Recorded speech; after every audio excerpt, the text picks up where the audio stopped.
জুলাই সনদ শুধুমাত্র সরকারের আকাঙ্ক্ষার বিষয় নয়, এটি জাতীয় স্বার্থে তৈরি করা হবে বলে মন্তব্য করেছেন জাতীয় ঐকমত্য কমিশনের সহ-সভাপতি অধ্যাপক আলী রিয়াজ।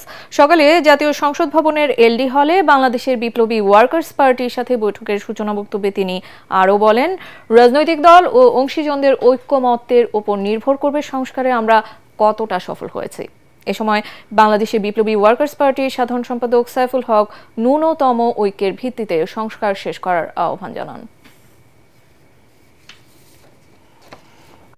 ১৬ বছর ধরে যে ফ্যাসিবাদী শাসন এদেশের প্রাতিষ্ঠানিক সমস্ত রকম সম্ভাবনাকেই প্রায় তিরোহিত করে দিয়েছিল, যার বিরুদ্ধে বাংলাদেশের গণতান্ত্রিক শক্তিগুলো লড়াই করেছে, যার সঙ্গে বাংলাদেশের বিপ্লবী ওয়ার্কার্স পার্টি অন্যতম হিসেবে অংশীদার থেকেছে, সেই প্রক্রিয়াকে যেন আমরা একটি প্রাতিষ্ঠানিক রূপ দিতে পারি, সেটাই হচ্ছে জাতীয় ঐকমত্য কমিশনের লক্ষ্য।